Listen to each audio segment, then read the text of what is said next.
Hey guys, Chris Reeve here. Today I want to show you how you can get that perfect tech house kick and bass combination. I'm going to show you some mixing techniques as well as some creative stuff. So let's dive into it. I want to show you guys 3 different types of tech house bass lines. So the first one I like to call the melodic bass line, and it sounds like this. Then we got the rolling bass line, which is somewhat more melodic. Guys like Westend or John Summit use this all the time.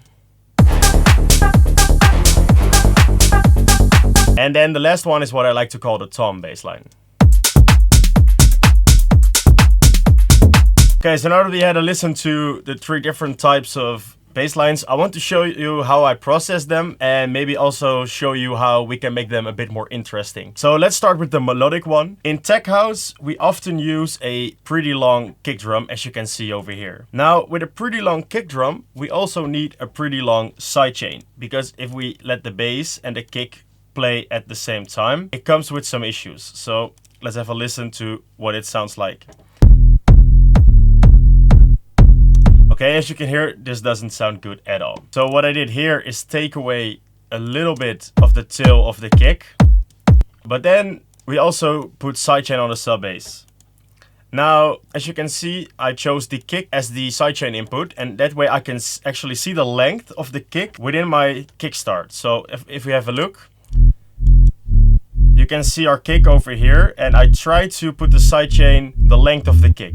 Now obviously there's a little bit of overlap here, which can come with some issues that we'll talk about later. But overall this is a pretty good starting point. The thing is, with a long sidechain like this, we're kind of losing the presence of the melody, because the sidechain is constantly taking away that bass. Now obviously for the sub, we need to have the long sidechain, otherwise the kick and the sub will clash. That's why I separated my bass line into 3 layers, because on the mid layer we actually took away the sub. This allows us to put a shorter sidechain on this bass layer, because the sub and the kick are not clashing anymore. So if we have a listen, it will sound like this. Now you can clearly hear the melody is more present, because if I put a sidechain like this on there, the melody is completely gone. So this way we'll keep the melody. Now if we put that together with the sub, we can run into new problems.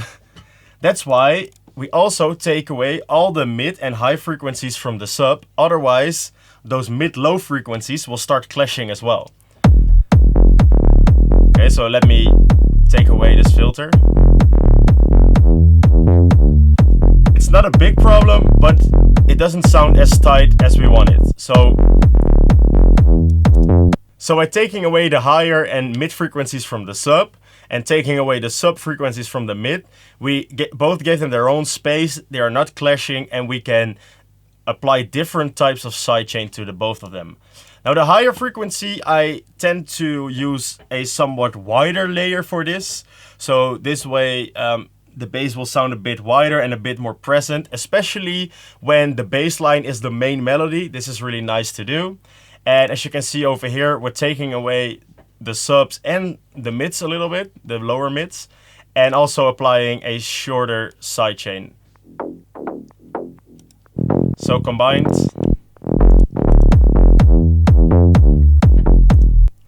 Now if we don't have these mid and high frequencies, and only the sub, then if you're watching this tutorial on a phone, you won't hear any of the bass. That's why we need the mids and the highs, especially if the bass is also the main melody. Now, this can feel a little bit stiff. So as you can see, all the notes are on grid. What we can try to do is maybe add some swing to it by delaying certain notes. So if you make this a bit shorter and delaying it, maybe this will add some cool swing. See, that already gives you a different vibe. So let's try with some other notes. That one didn't work, so we'll try with this one.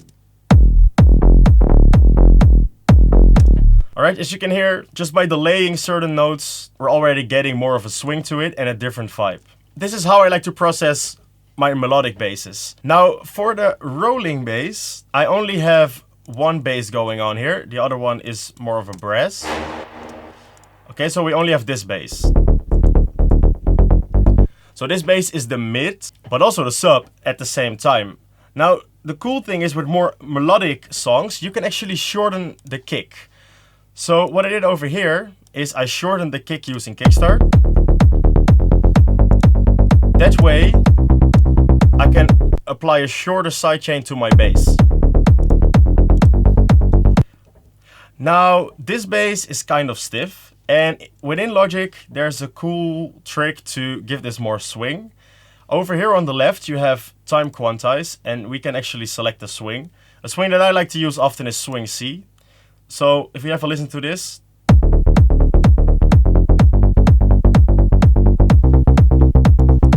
already sounds more groovy. Now, this bass sounds pretty cool in the mids and the highs, has a lot of character to it, but it's missing some sub frequencies. So there's multiple ways to give this bass line a little bit more low end. Now, obviously we can duplicate this and add a sub layer. But since I really like this sound, I'm going to try to give this one a bit more low end. And the first trick is using R bass by waves. What I like to do is put this at 38 Hertz and then try to find the right intensity for it. Obviously this is way too much. So without, with.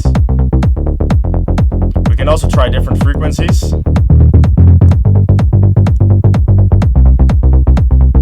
Another trick we can use is a trick with the Pultec EQ. This is an old school hardware equalizer that people used a lot back in the days. This plugin has something special because you can boost certain frequencies but at the same time attenuate them, which sounds a bit weird if you think about it, but there's a certain EQ curve happening underneath this plugin that will give you a really full low end without it being too much. So let's boost first. So as you can hear, the sub frequencies are getting a bit fuller. We can also try 30 Hertz. I like 60 more. But now we're also attenuating at the same time.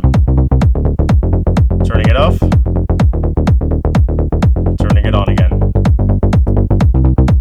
So these are a couple of tricks that we can use to get a bit more low end in our sound, together with the drums and with the swing.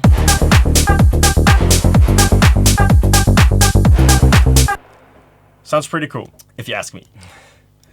Okay, let's go over to the tom bass. Now the tom bass, I like to separate them in two different layers. The first one is the sub.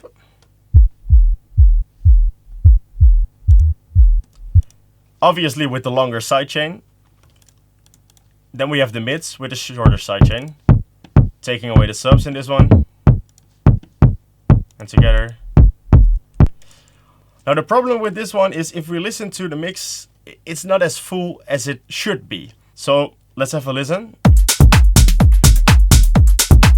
So what we can do is take a look at our sub preset and try to adjust the decay or maybe the release to make the sub bass a bit fuller.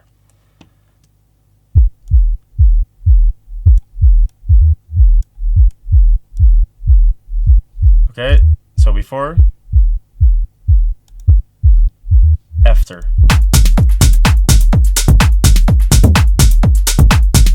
Before,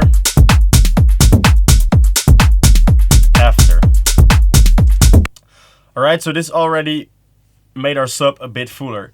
It's really important to always try to find the right decay or release on your bass to get the right flow and the right fullness in the low end. Obviously, what we can try with this one is applying our swing again.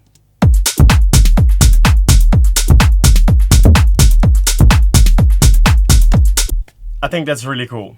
Alright, so these are a couple of tricks to get your bassline sound a bit fuller, to get more swing to them, and also get the right sidechain without losing the presence of the bass and also losing the melody. So another thing I want to talk about is phase.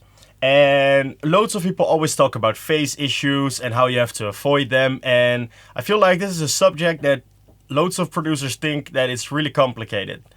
And I feel like a lot of people overcomplicate this. So I want to talk about this a little bit and how you can apply this in your tech house or in any bass if you mix them with a kick. So what we have over here is a really low bass, and I'm putting that into audio.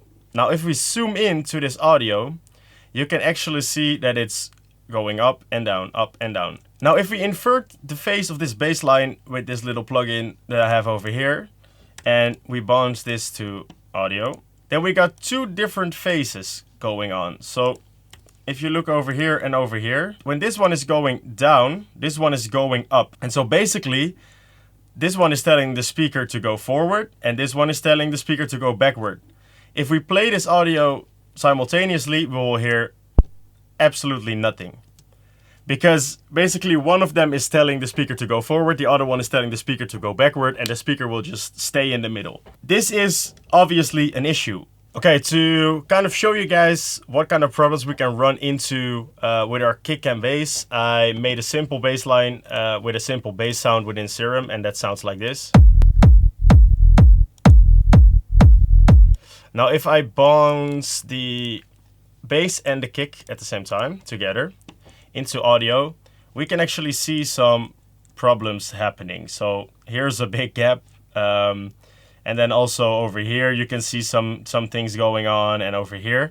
So there are some issues. Now, let's have a look within Serum if we can fix this. And we're using Kickstart for that again. So let's turn these on again.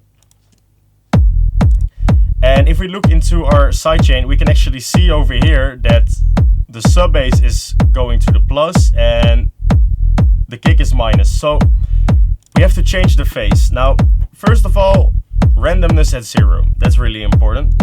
Then if we start changing the phase, we can actually shift it a little bit. So if we go up, let's try to align them more. And as you can see, this is already getting better. So now if we bounce this to audio together and we make a comparison, you can actually see that instead of the bass dipping down over here, it's actually a full bass. So this way we kind of got rid of our phasing issues. Now obviously there's a new issue coming up here where it's a bit too loud, so we kind of have to adjust our kickstart, but this is better than creating the gaps. So within Serum we can actually change the phase a little bit to try and get rid of this problem as much as possible. Now keep in mind that sometimes this is not the worst issue. If your bass sounds full and there's no big gaps in there, it's okay. Remember, always keep using your ears before looking at plugins and looking at all sorts of analyzers. Ears first, then the analyzers. Okay guys, this is the end of the tutorial. I hope you guys learned something. If you want to know anything else, let me know in the comments, and I hope to see you in the next tutorial.